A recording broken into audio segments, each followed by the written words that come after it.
This month on Connections. Our journey around Chicagoland begins on the city's far west side at a city park with country flavor. Columbus Park is our first stop. From there, we board a bus headed east with a story about why 2005 turned out to be a great year for the CTA and its customers. Next, we board the Red Line, one of many great public transportation alternatives for motorists who are experiencing the construction blues on the Dan Ryan Expressway. As we journey north on the Red Line, we'll introduce you to one of the line's train operators, who won top honors as the very best at the CTA.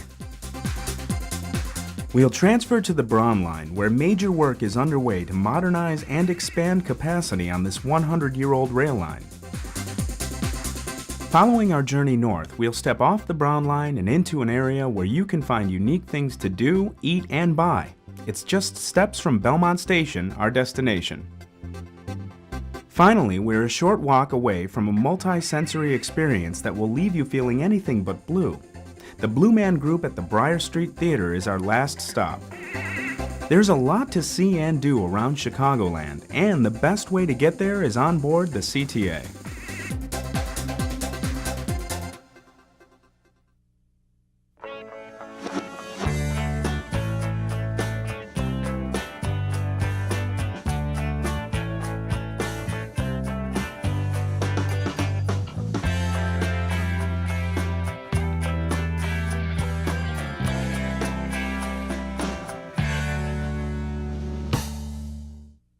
Hi, I'm Dale Rivera. Welcome to Connections, where you can learn all about using the CTA in and around Chicagoland.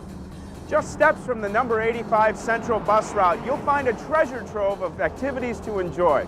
From golf to tennis to boxing to swimming, if you play it, you're likely to find it here at Columbus Park, our first stop.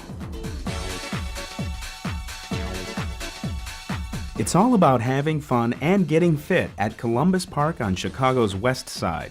Here, within an historic field house, you'll find a gymnasium and fitness room, as well as programming for youngsters, seniors, and everyone in between.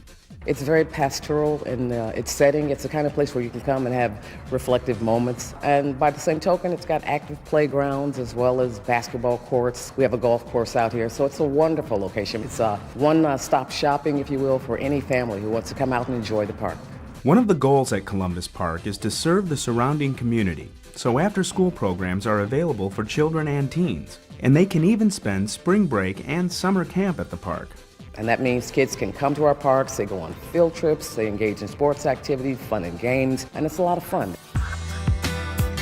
One highlight at Columbus Park is the beautiful Spanish-style refectory. This dining and dance hall and pavilion can be rented for special events. If you appreciate history and architecture, there's one more reason to visit the park, now that it has been designated a National Historic Landmark. Named after explorer Christopher Columbus, this nearly 135-acre park is considered the masterpiece of famed prairie-style landscape architect Jens Jensen. When Columbus Park was first conceived in 1915, Jensen's vision was that it would serve as an outdoor space for the entire community. It really gave him an opportunity to fully express a lot of the design elements that he had been experimenting with for years. And so even in his own words, he described this as his most successful attempt at expressing the native landscape of the Illinois region. Jensen's designs for Columbus Park remain intact today, so you can still see his waterfalls, open meadows, prairie rivers, and his signature council ring. Jensen's idea was that if you can't bring the city to the country, then we must bring the country to the city. And I think if you come here and explore, especially when everything's in full bloom, that you really get that kind of feeling that you're just away from it all and in a whole special place that you had no idea existed in Chicago. Of course, a great way to get to Columbus Park is on board the CTA. Here's how.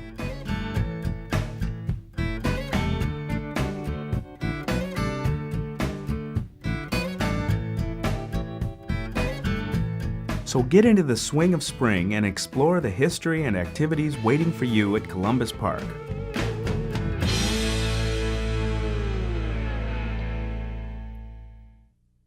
Public transportation and the service provided by the CTA is key to the multitude of commuters in the region who use it every day. And the numbers back that up. In 2005, ridership on the CTA increased to its highest level in 13 years, as the CTA works hard every day to keep its customers on the move. Customer Olivia Hickner has been taking the CTA for 3 years, and she's a big fan of Chicago's public transit system.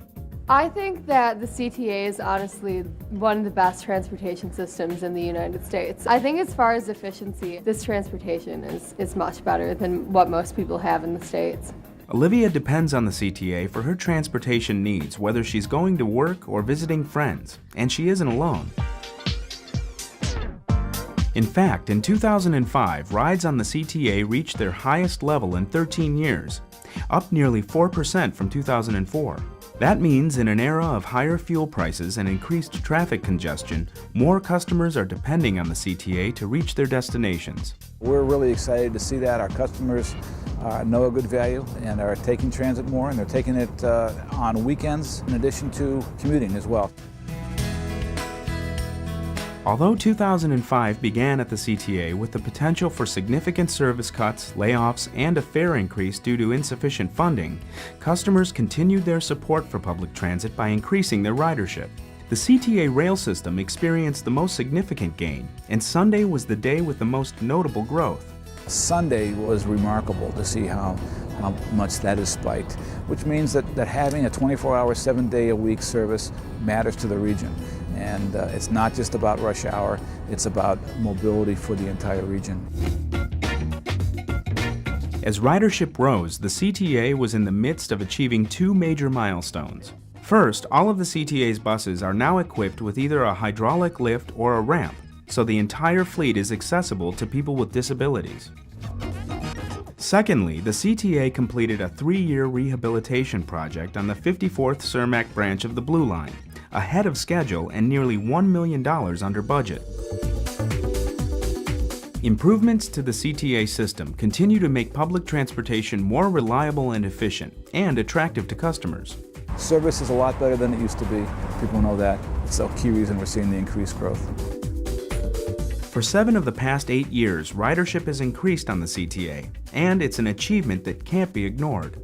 It's been a great year. I hope we'll see another great year as we go forward, but 7 out of 8 is pretty unusual, to put it mildly, in the entire country to see that sustained growth for that long a period of time.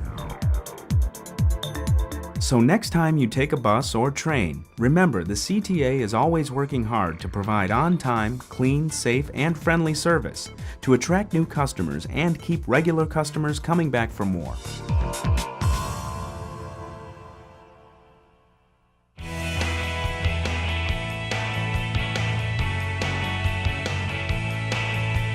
Spring fever means baseball fever in Chicago, and what better way to get to the game than on board the CTA?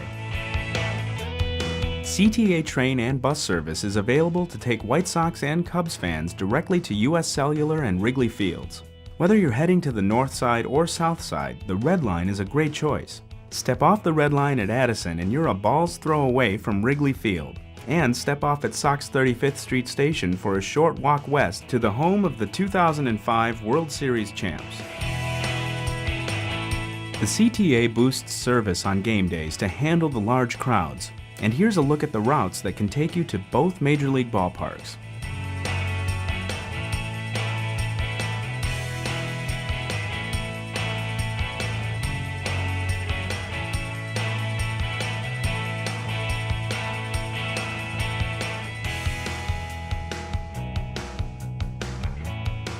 So whether you're rooting for the Sox or the Cubs, the CTA can take you to US Cellular or Wrigley Fields to help you cheer on your favorite hometown team.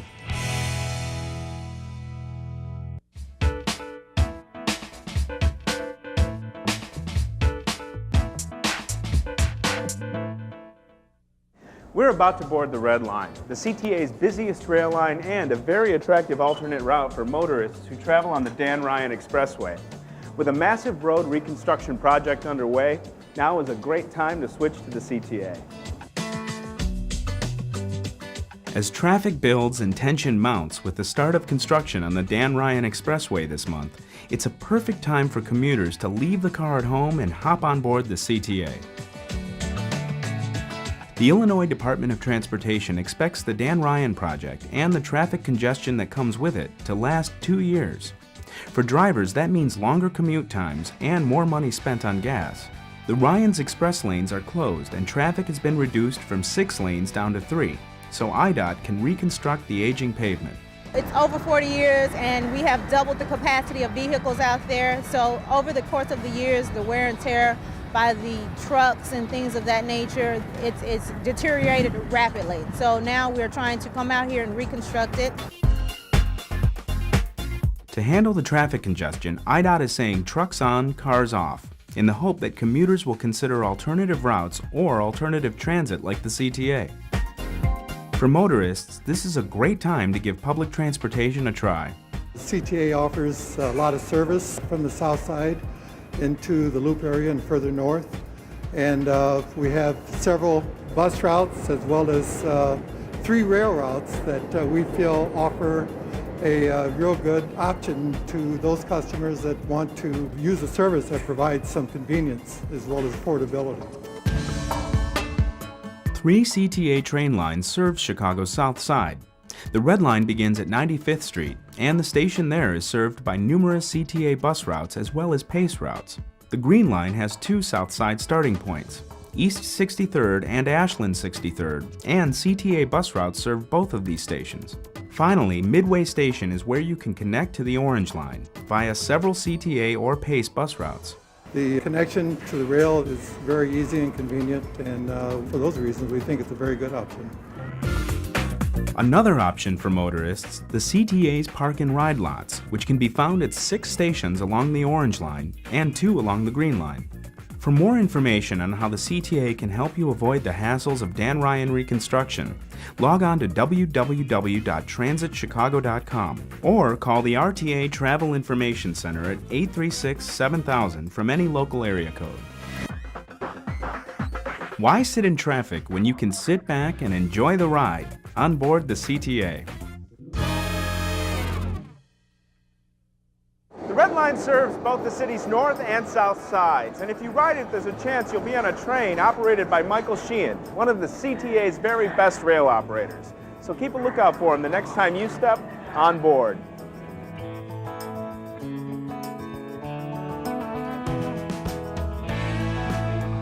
A day at the office for rail operator Mike Sheehan is at the front of a CTA train. He has more than 26 years of experience with the CTA, and when it comes to operating a train, he's the best there is. That's because he was the winner in rail operations at the CTA's 2005 annual rodeo. It's a win that made Mike and his colleagues proud. Him winning the rodeo, I think is just one of the best things that ever could have happened to him, because he's a great guy. During the rodeo competition, Mike went up against 40 rail operators in a written test and a field test out on the rails. And Mike isn't just an expert operator, he's also a pro when it comes to winning. This is the 3rd time he has taken home first prize. They want me to retire from this stuff. They don't want me to come back. But it's all in fun. We have a good time. Even though he's a 3-time champion, Mike always sharpens his skills before the rodeo because he never knows what the competition will entail. It's difficult because they change it every year, so you really don't know what's in store. Like moving a train, that you can't move, that doesn't happen very often. Problems that you don't see on a day-to-day basis. Being one of the best operators on the system comes with its perks. Mike has been the train operator for films shot on the system, like While You Were Sleeping with Sandra Bullock. He's also one of the select few assigned to operate the holiday train, making sure that Santa makes it to his destinations.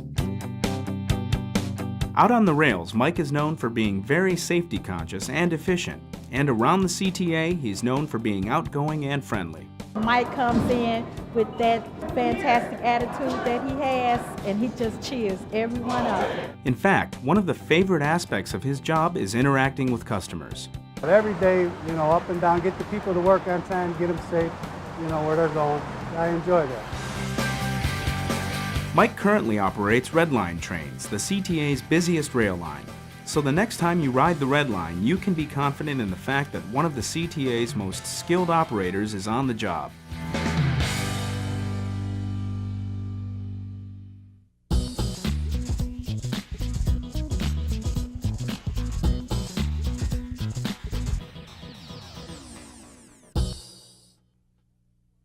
On an average workday, more than 1,100 rail cars operate on 7 rail lines during busy morning and evening rush hours.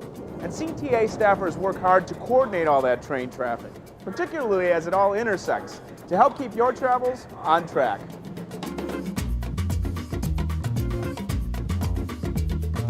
While on board the L, thousands of CTA customers pass through train junctions each day.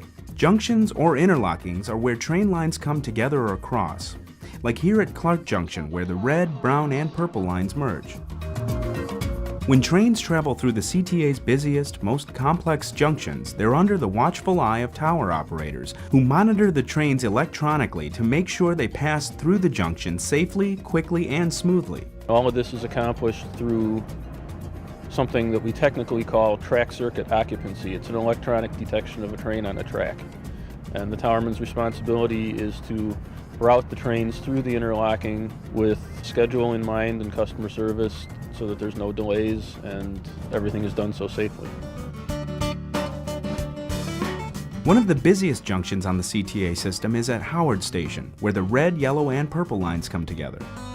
Here, the tower operators are continually tracking arriving and departing trains, similar to the way air traffic controllers monitor planes. We kind of do the same thing. We decide what track the trains are going to come in, what track they're going to leave out on, what time they're going to leave, and if there's any problem, they also communicate with us.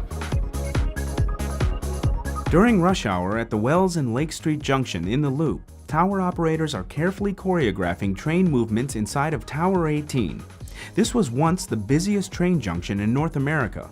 We have 4 different train lines pass through there, and at the height of the rush hour, we have almost 60 trains pass through, so that's almost a train a minute. The CTA has come a long way since junctions were manually switched in the late 1800s. And today, even better electronic technologies are planned for Clark Junction. The CTA is currently installing new signaling equipment at Clark Junction and along the Brown Line. The work also includes the installation of 14 crossover tracks, which allow trains to move between all 4 tracks as they are routed through the junction. Work on the crossover track will be completed by fall. At the end of 2006, the CTA will be limited to using 3 tracks through the corridor while work on Brown Line signals and stations is completed. The new crossover tracks and signals will help the CTA better maneuver train traffic while operating with 3 tracks, and when 4-track operation is restored to improve traffic flow through this busy area. For customers, it means more efficient service. Because of construction, slow zones and single-track operation are periodically necessary near construction activity. So, as a general rule, rail customers are asked to allow extra travel time. Once the work is completed, customers will benefit from more efficient train movement through the junction, which means faster and more reliable rail service. If you look at Clark Junction and understand that the red line, the brown line, and the purple line all pass through there, and you add up the sum total of customers served by the red, brown, and purple lines, that's over 50% of our traffic base. Throughout the CTA system, there are more than 50 different junctions and towers. Some are very small, and some much larger. But whatever the interlocking, the CTA is always working to make sure your trip on the L is as smooth and safe as possible. We're on the Brown Line heading north. This rail line is over 100 years old, and it's busy. Since 1979, Brown Line ridership has increased 83%, so it's being renovated to meet the current and future needs of customers. What does it mean for you? All you need is a little basic training. Progress is being made as the CTA counts down to a new Brown. The capacity expansion project is well underway on the CTA's 3rd busiest rail line. Power and signal upgrades have been made along the Brown Line, and more are underway. And renovations are ongoing at many stations. Work at the Kedzie and Rockwell stations is the most evident to customers, as they both closed temporarily in February. And both station houses have been demolished to make way for the new. The Kedzie and Rockwell stations sit at street level on the northern end of the Brown Line. Like the other stations along the line, Kedzie and Rockwell were built more than 100 years ago, and with their current design can only accommodate trains of 6 cars or less. Most of the CTA's other stations are capable of handling trains up to 8 cars long. Since 1979, there's been an 83% growth in ridership, and we're simply at a point where the 6-car trains cannot carry the demand for ridership. In addition to that, these are stations that are not ADA accessible, therefore they are not available for many of our customers, and both of those factors lead us to need to do this project. The renovation of the stations involves demolishing and rebuilding the station houses, which will allow the CTA to widen stairwells, increase the number of turnstiles, and install additional entrances and exits. All of this will improve the flow of customers in and out of the stations. In addition, wider and longer platforms are being built to handle 8-car trains instead of 6. By lengthening the trains by 2 cars, more customers can board, especially during rush hour, reducing congestion. In addition to installing modern amenities like better lighting and a new public address system, the CTA is making the stations fully accessible for customers with disabilities. By virtue of being ADA compliant, it's not only a matter of elevators and ramps, it's also things like braille signage, what we call our tactile edge, those strips that run along the inside border of the platforms for those who are sight impaired. Also have those digitized signs that change with new messages. In order to completely overhaul the stations, 15 out of 18 stations included in the project will temporarily close. The first 2 stations to temporarily close are Kedzie and Rockwell. Closing the stations involves reaching out to area residents and businesses with community meetings. These meetings provide details on the project, the timeline, and how the Brown Line renovation will bring long-term benefits to the community. It's a $530 million project, which is a significant investment in the community that it serves for customers and for residents, businesses, everything that's around it. So we're pretty proud of that, and we think it'll accomplish a lot. One of the CTA's main goals is making sure that Brown Line customers are aware of nearby alternative CTA stations and bus routes that can help them reach their destinations. The Brown Line is laid out in such a way that all the stations are relatively close, such that if one station is closed, the other ones are within a walkable distance. If customers opt to not use rail but use the bus system, the Brown Line is very, very generously served by our bus fleet. To keep customers informed on such an extensive project, a special website, www.ctabrownline.com, has been created to provide customers with the latest details on Brown Line construction. The site can also be accessed through the CTA website, www.transitchicago.com. The CTA is also keeping customers informed of station closures by posting customer alerts on trains and in stations to provide information on how construction may impact service. And the CTA also wants to remind everyone that businesses affected by the station closures are still open. 18 stations will be renovated, or in some cases restored to their historic appearance. It's an enormous investment for the CTA, and it will provide long-term benefits for customers.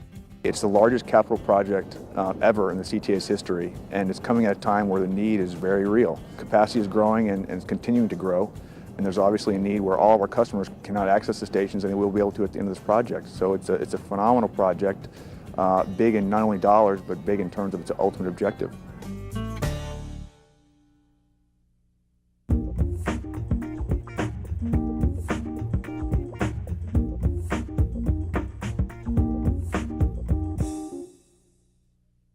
We're stepping off the Brown Line here at Belmont Station, a busy transfer point where customers can make connections to the red and purple lines as well as several CTA bus routes. But before you continue your journey, consider paying a visit to the area around our destination, Belmont Station.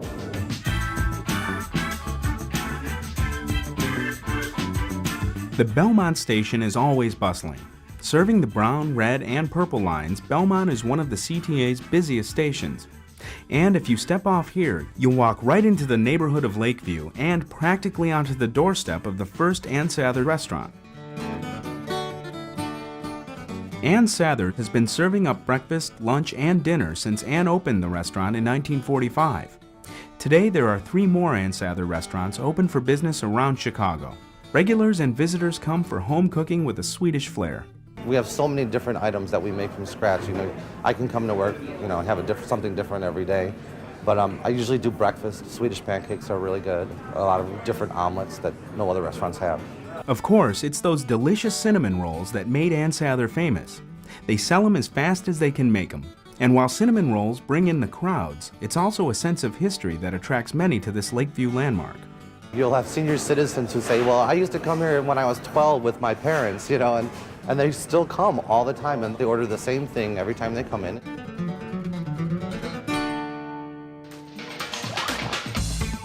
Steps away from the tracks near Belmont sits a hidden gem, Aiko's Art Materials, which specializes in art supplies from Japan. For more than 50 years, Aiko's has been providing Chicagoans and artists around the world with art supplies, including Japanese paintbrushes, inks, and most importantly, their famous papers. We import, I would say, about 90% of what we sell, so it's pretty unique. You won't find the things that we carry in just any other store. So we bring in much, if not most, of the supplies ourselves. It's believed that paper was first made in Japan about 1,500 years ago. Most of Aiko's customers are artists who use the paper in a variety of ways. Others just appreciate the uniqueness of the paper, such as this one with pressed dried ginkgo leaves. I could be wrong, but I don't think anyone else in the United States carries this paper. Aiko's also sells Japanese pottery, books, and cards. So stop off at Aiko's for a journey into Japanese art and culture.